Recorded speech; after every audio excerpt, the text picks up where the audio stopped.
Never thought I would live to see the day when my own son-in-law mocked me. He didn't whisper behind my back, no. He looked me straight in the eyes across the dinner table and laughed. "Tell me, old man," he said with a smirk, "how does it feel to be useless, to sit there eating food you didn't earn, knowing your time is almost up?" His words cut deeper than any knife. My daughter sat beside him, silent, eyes downcast. She didn't defend me.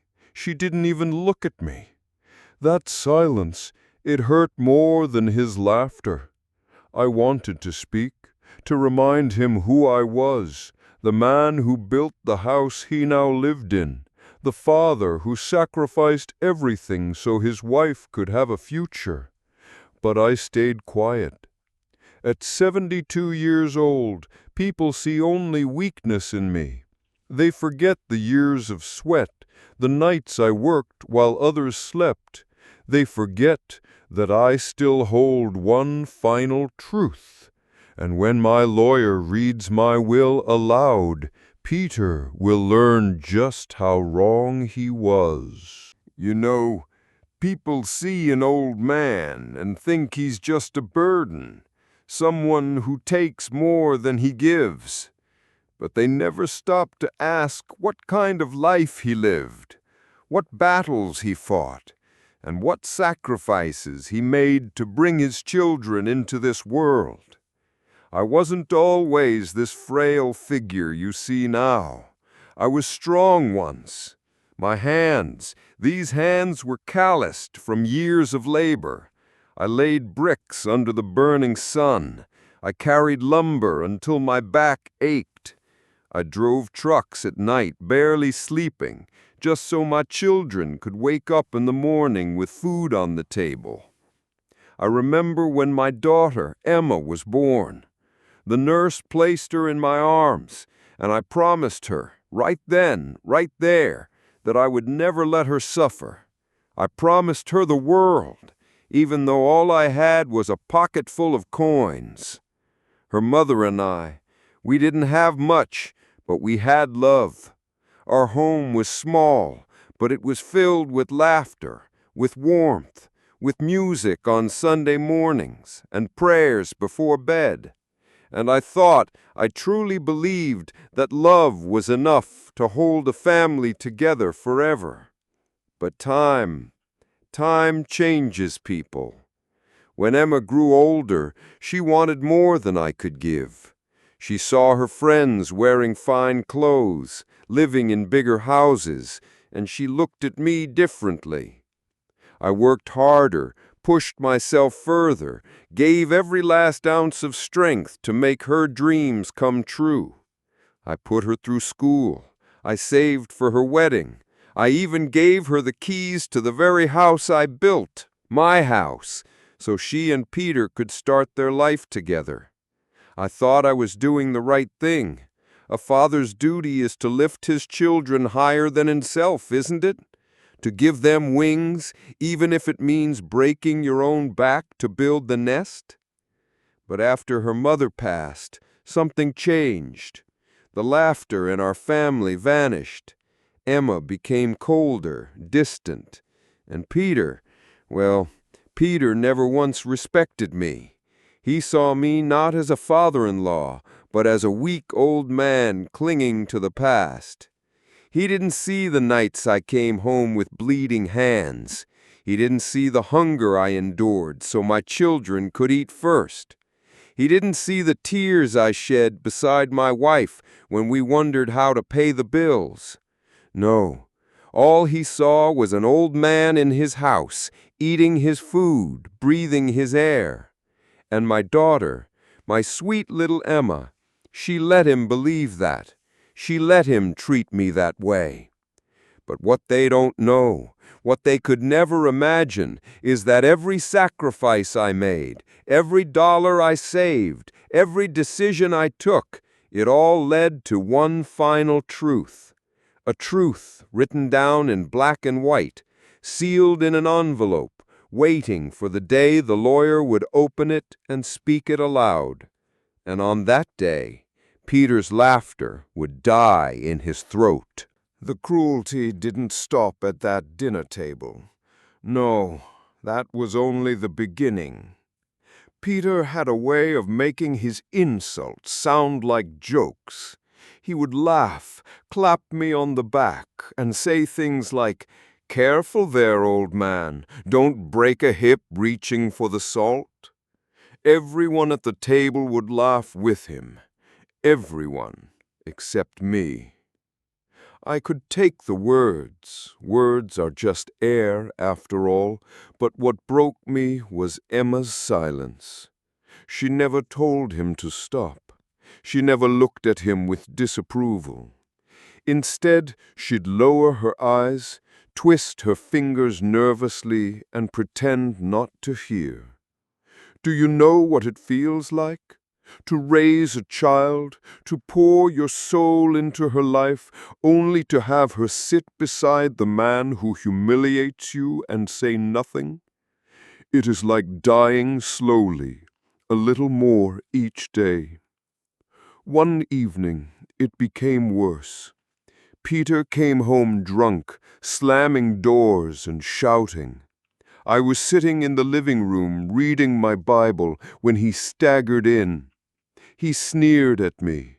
There he is, the saintly old man, sitting in my chair under my roof. Tell me, when are you planning to leave? Or are you going to haunt this place until you drop dead? I looked at him. My lips trembled, but I said nothing. He laughed. Oh, how he laughed, and turned to Emma.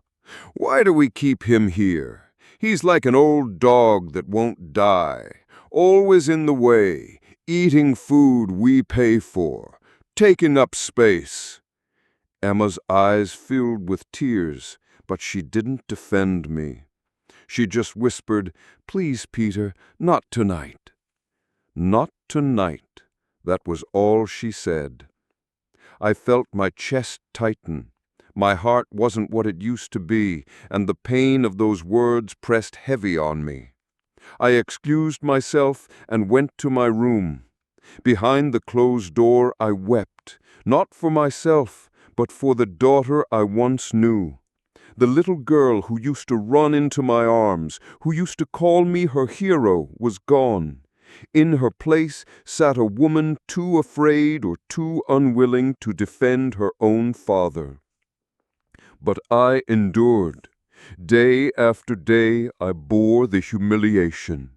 I swallowed their insults like bitter medicine, because I knew something they didn't. You see, while Peter believed the house, the land, and everything in it belonged to him, the truth was different. Legally, it was still mine, and though I had given Emma the keys, I had never given away my rights. My lawyer knew every detail. The papers were safe, sealed, waiting. Still, my heart ached, for it was never about the money, never about the property. It was about respect, about love, about dignity.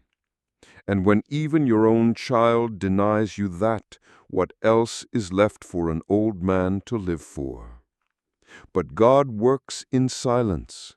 He waits for the right time, and I knew their laughter would not last forever, because when the will was read, the truth would echo louder than Peter's cruelest words. After that night, something inside me shifted. I realized Peter would never respect me, and Emma would never find the courage to stop him. My presence in that house had become a burden in their eyes. But what they didn't know was that every insult, every cold glance, every laugh at my expense was being written into the story of their future. One morning, I put on my old coat, the same one I wore when I worked construction, and I walked to my lawyer's office downtown. My steps were slow, heavy, but my mind was sharp. Every corner of that office smelled like old wood and paper, the scent of truth, the scent of justice. My lawyer, Mr. Grant, was an old friend. He had known me for decades. When I walked in, he looked up from his desk, surprised. "John," he said, "you look tired." "I am," I told him, "but there's something I need to do, something final." We sat together for hours. I explained everything, the years of sacrifice, the house I built with my own hands, the way Peter mocked me under my own roof. I told him how Emma sat in silence, how her loyalty had drifted away from her father to the man who belittled me. Mr. Grant listened without interruption. His eyes softened, and he nodded slowly. "You've carried enough pain, John. Let's make this right." And so we prepared the papers, not just any papers, my will. I thought long and hard about what to do. At first I considered leaving the house to Emma anyway, out of love, despite her silence.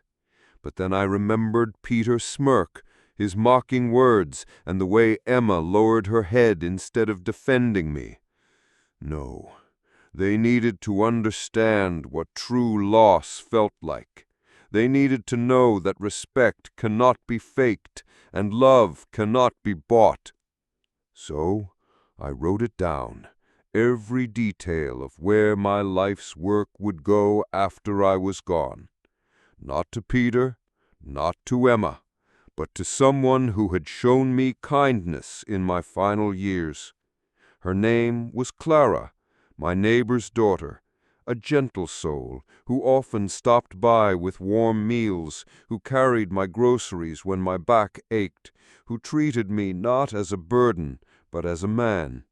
She reminded me of Emma when she was little, before life hardened her heart.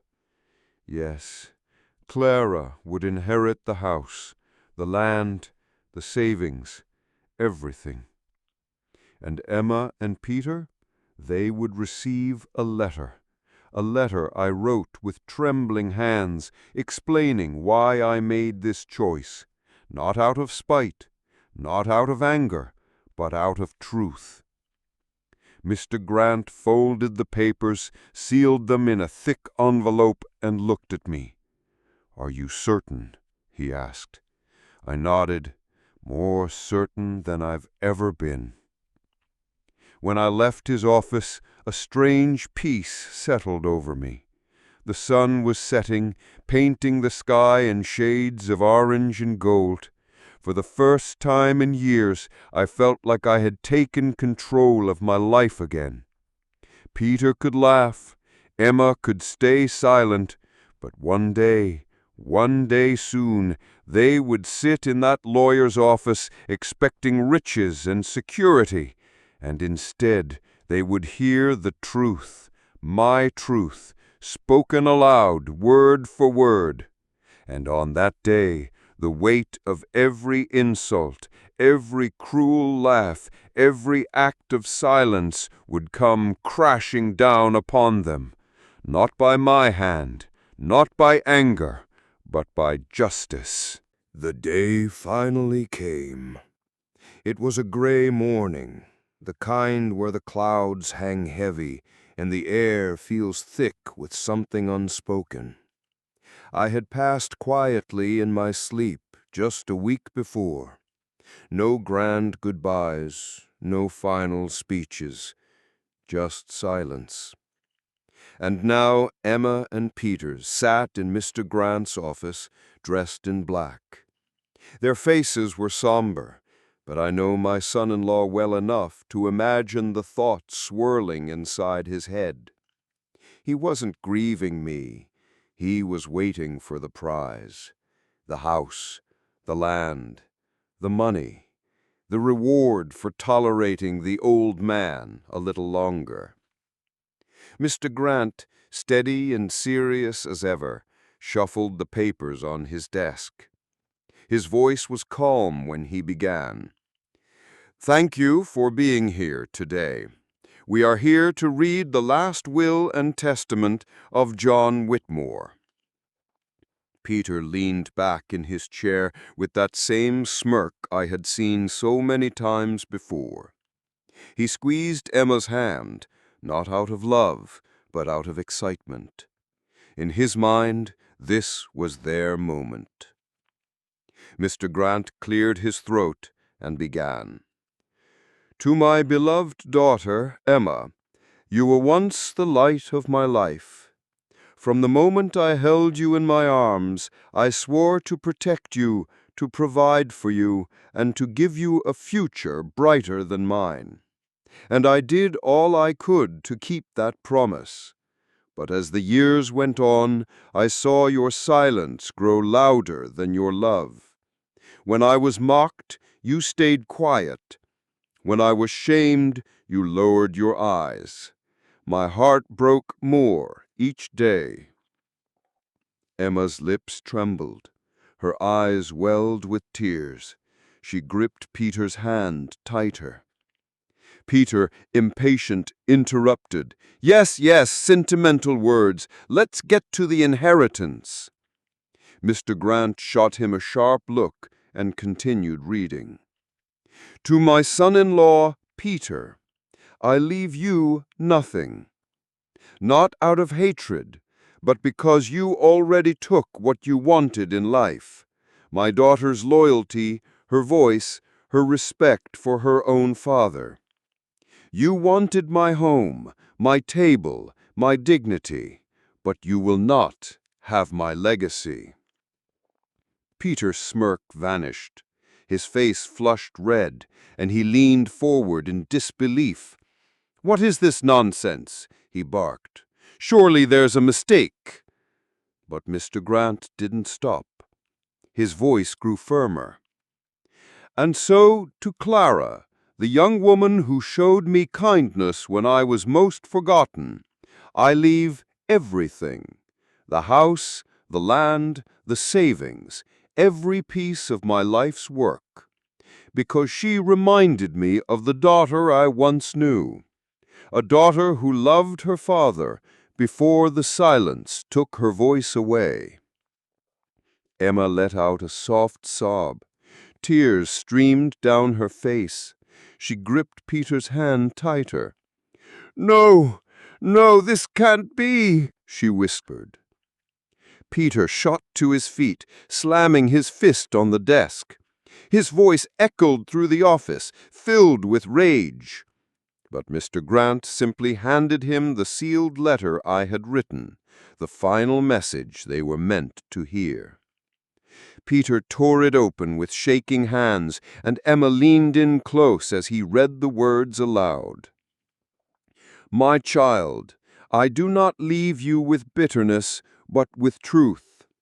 Love without respect is no love at all. Silence in the face of cruelty is as sharp as the cruelty itself. I gave you my heart, and in return you gave me your silence. That silence was louder than Peter's laughter. And so I leave you not with wealth, but with a lesson. The greatest inheritance a parent can give is not money or land, but love. And when that love is met with silence, it dies." Emma broke down, sobbing uncontrollably. She buried her face in her hands, shaking her head. "I'm sorry, Papa. I'm so sorry." But apologies came too late. Peter stormed out of the office, cursing, his pride shattered. And Emma, she sat there in the chair, staring at the letter through her tears, realizing the truth she had refused to see. She had lost her father long before she lost his inheritance. Meanwhile, Clara sat quietly in the corner, tears in her eyes as well. She hadn't expected any of this. She rose to her feet, clutching the documents Mr. Grant handed her, and whispered, "I'll take care of the house. I'll honor him." And in that moment, justice was done. Not through anger, not through violence, but through truth. For sometimes the loudest voice is the one that speaks from beyond the grave. Weeks passed after the will was read. The house, once filled with bitterness and silence, now stood in a new light. Clara moved in quietly, not to claim riches, but to preserve memories.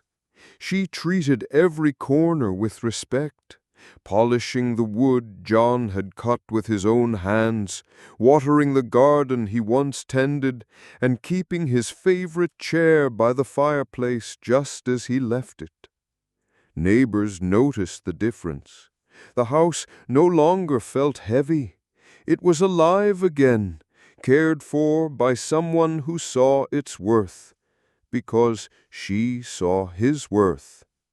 Emma, however, could not escape her conscience. She would walk past the house some evenings, staring at the windows glowing with Clara's light. She would remember her father sitting there in the dark, alone, waiting for her to say a word she never said. Guilt weighed on her like chains. She replayed the words of his letter in her mind. Silence in the face of cruelty is as sharp as the cruelty itself. She realized now that her silence had been louder than Peter's laughter. And though Peter raged and cursed, blaming John, blaming Clara, blaming everyone but himself, Emma knew deep inside that her father's words were true. Sometimes at night, Emma would whisper, "I'm sorry, Papa," but the walls never answered. The grave never spoke back.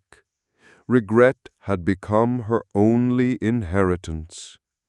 Clara, on the other hand, lived differently. She didn't see the house as hers alone. She invited children from the neighborhood to play in the yard, just as John once allowed Emma to do. She shared meals with the elderly neighbors, just as John once sacrificed meals for his family.